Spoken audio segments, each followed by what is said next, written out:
So, Andre, take us through this soliloquy.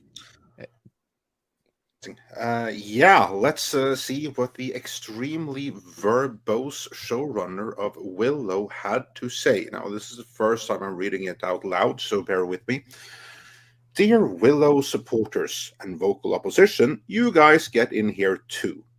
Writing to you today, one preposterously, criminally, and immeasurably lucky fool. Really? Okay.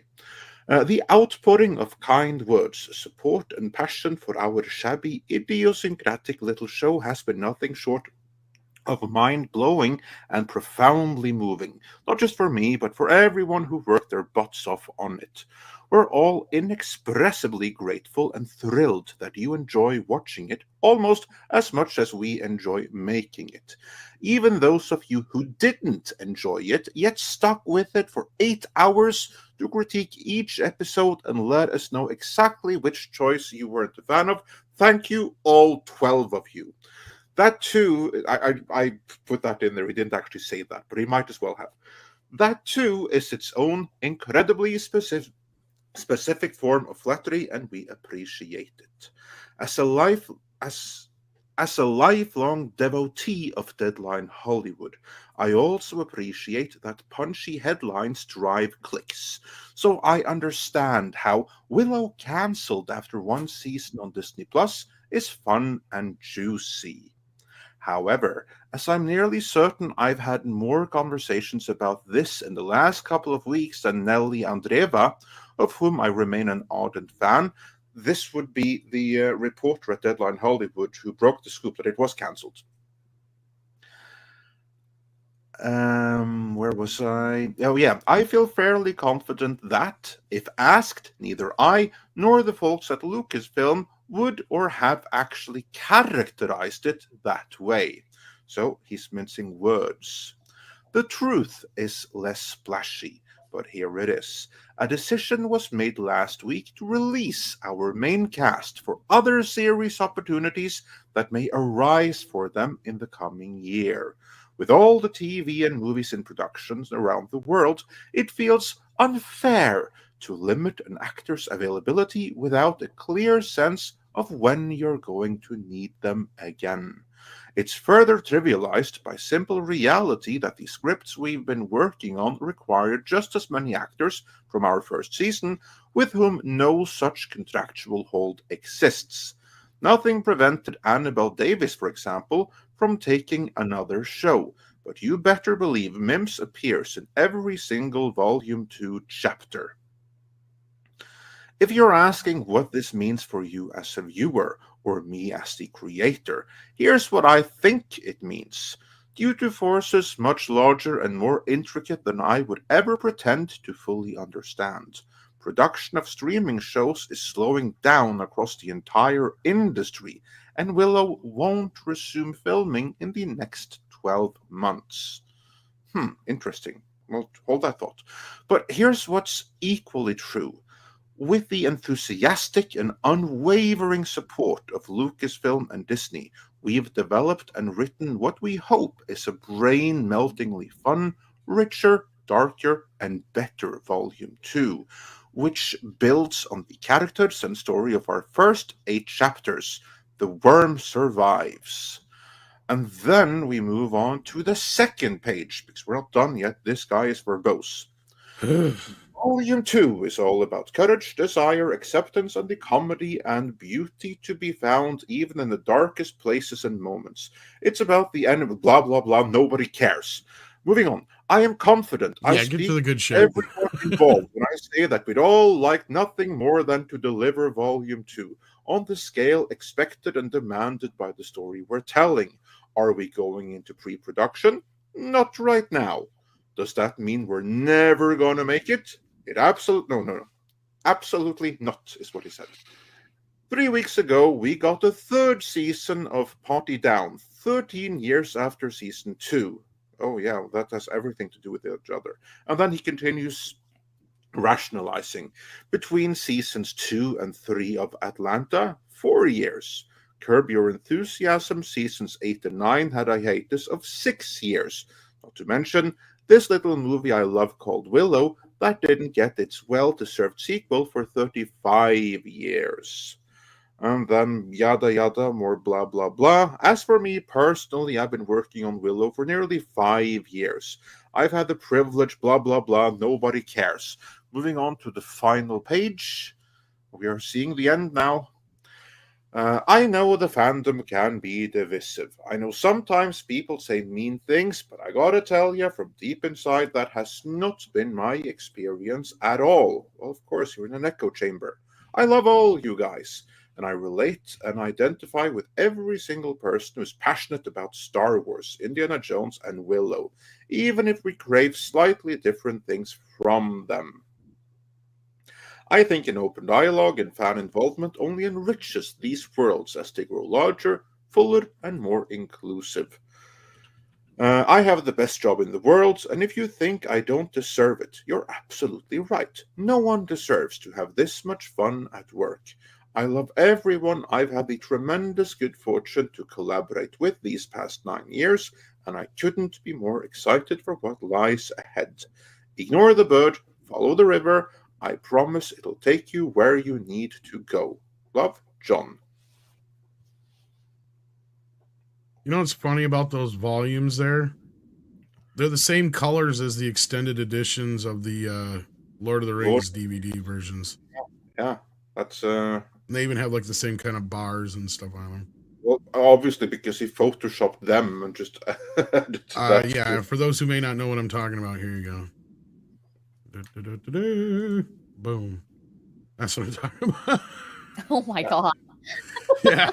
It is a straight rip.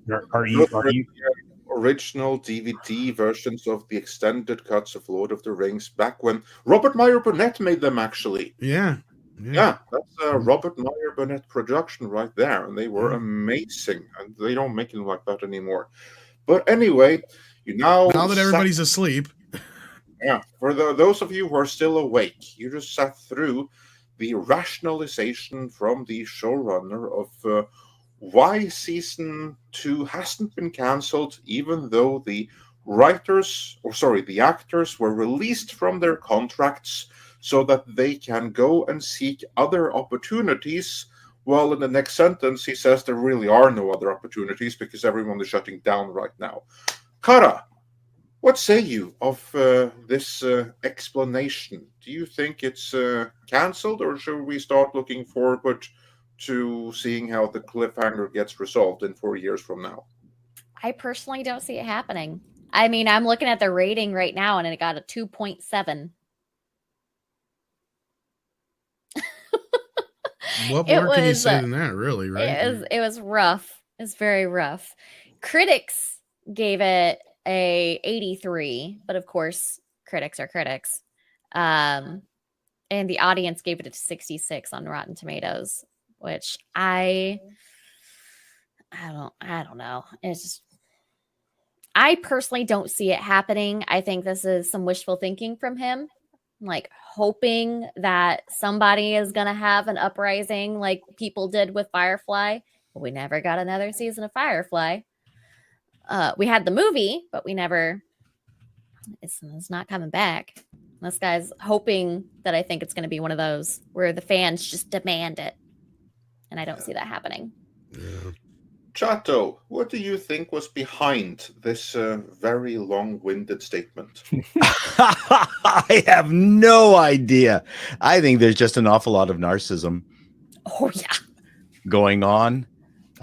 Hope and fear. I mean, you have to understand that if you've ever been involved in a TV show, the mere fact that you've been able to assemble a cast and get a show going is an extraordinary event, because you will literally have someone signed up and the day before they either break a leg, chicken out, get a better show and beg to get off it. You are always I mean, actually, I find it part of the process that I found most exhilarating is that your DOP leaves the day before your shoot starts. You got to scramble for another one. I mean, it's part of the business. So when you finally do get your cast together and you've got it going, it's an amazing event. Obviously, if they are now letting the people go, they're gone. Like they'll never get them back together again. I mean, I'm looking at IMDb, and even IMDb gave it a 5.6 out of 10. Cultured, what say you? Are you looking forward to the next season here? Sure, it's never coming, not in my lifetime, and not in Warwick Davis's lifetime either, because he and I are in the same age ballpark wise, and there's some health problems that come along with as you get older. Let's just put it that way. But beyond Like all, not being able to sit through a 3-hour movie at the theater without. Look, I'm going to say this. I as long as I don't have a water or soda, I can get through an entire. He's lying. He can't sit through 10 minutes on a stream without peeing. I got to make sure that I don't drink anything from the morning on before I go to a movie in the evening. I'm not 80. Okay, I'm good. I'm heading there. That's true. You are older than all of us. I am way older than anyone here. Yeah, I think I called this before the show. This is copium. This is copium. This is them trying to feed the masses the bullshit line, because this is exactly what was going to happen under Chapek's regime. But it's okay since it's happened under Daddy Iger, because they could sit there and dangle this carrot in front of everybody going, oh, we may get a second season one of these days. We all know it's never going to happen. No. Yeah. Not in a million billion years, but whatever. I don't expect it. I mean, right now, and he did acknowledge that, a lot of things are being shut down. This is one of Disney's worst performing properties, not just in the ratings that Kara was kind to bring into the conversation, but in viewership. Nobody watched it. And so nobody wanted it. There was no excitement. Well, and towards the creation of this series. Watching the season finale was a chore for me, because I forgot that it was even coming out on a weekly basis, and I'm like, well, should we just go ahead and get it over with? Oh my! That was my feeling with it. Look, as somebody who didn't even make it completely through the first episode, I can say, congratulations, you have temerity and stamina that I don't possess. I couldn't get past just the incredible insults from beginning to well, not quite the end of that first episode. I'm done. This has taken one of my young life appreciations, one of the films that I enjoyed as a younger person, and just run it into the ground. Yeah, thank you exactly. Well, and even George didn't think there was much potential in it back in the day, because the original movie didn't flop.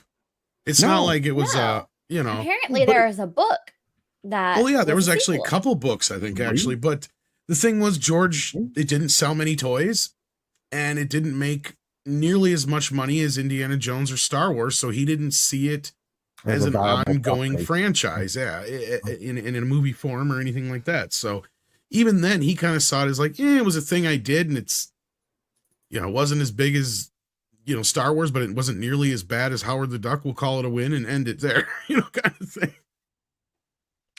Howard the Duck was bad. I have a love kind of hate relationship with Howard the Duck. Never watched it.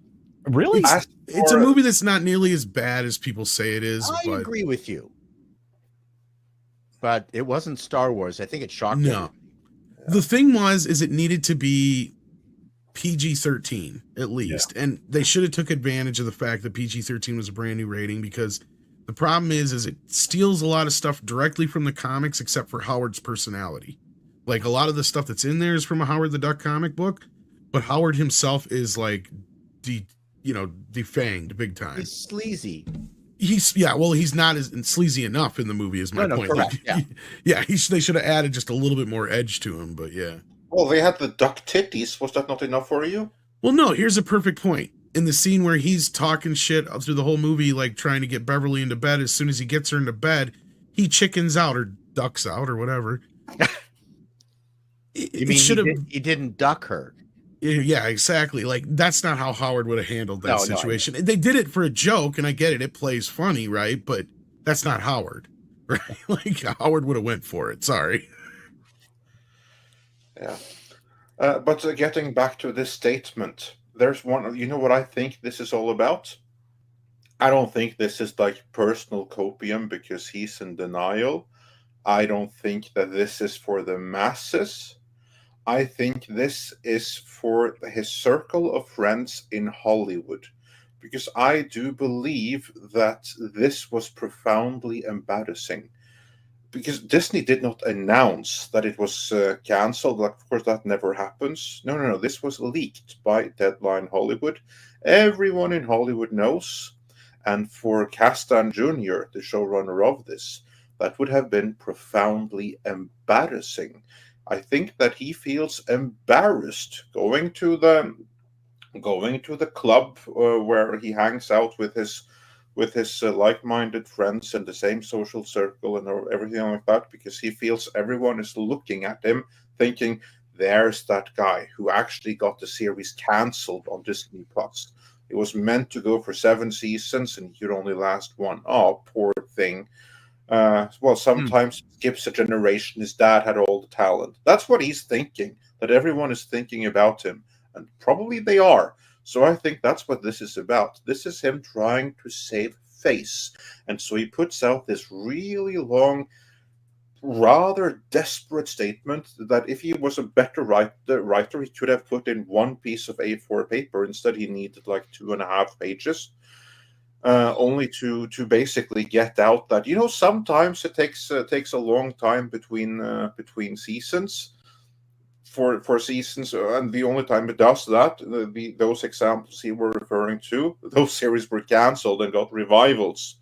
That's the thing right here. That's what he's kind of hoping for.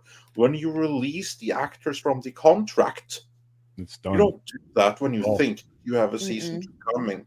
And especially when you use we're going to give them other opportunities in this shrinking, declining market right now where everyone is shutting down, apparently. We're going to give them opportunities in that. Yeah, good going there. That's